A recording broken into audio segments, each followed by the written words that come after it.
Swinburne University of Technology. The next speaker is Jamie Byrne. She's from the Faculty of Health, Arts and Design, and she is talking about rhythm and blues. Timing is the key to happiness. So this is very important to all of us.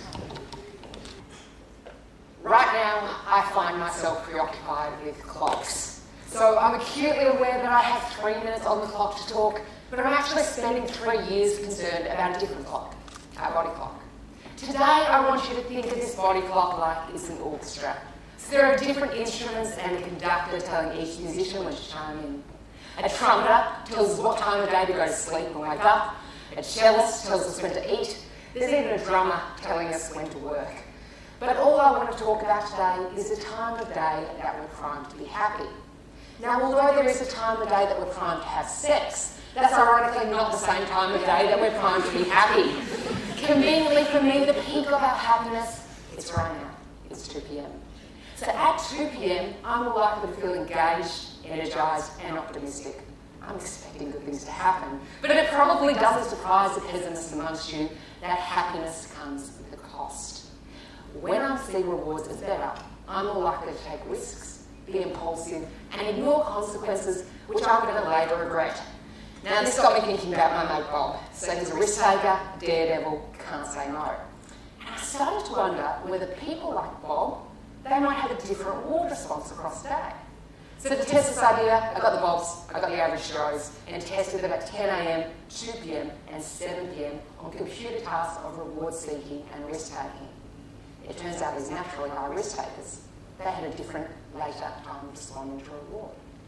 But why do I care so much about when we look for a reward?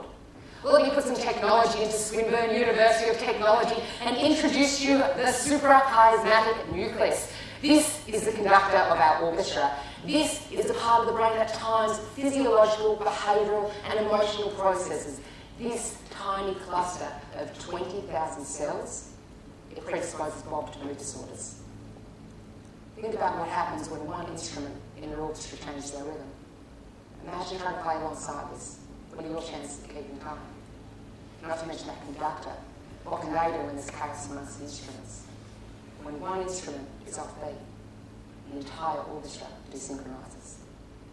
In mental illnesses like bipolar disorder, the part of the brain that's regulating when we seek out rewards, that isn't in time with all those other rhythms. And what was this smooth, steady stream of music starts to sound like a 6-year-old trying to learn the violin. Using this fMRI technology, I can literally see how the conductor is communicating with the reward regions of the brain at different times of day. This is going to allow us to spot abnormalities which could explain why these rhythms are losing their tempo. One day, this is going to let us be the metronome that's going to restore harmony. It is 2 p.m. in the afternoon, and it's serendipitous that I'm saying this at your reward-seeking peak. One thought to leave you with: there are 4 hours until you crave sex. Have a good afternoon.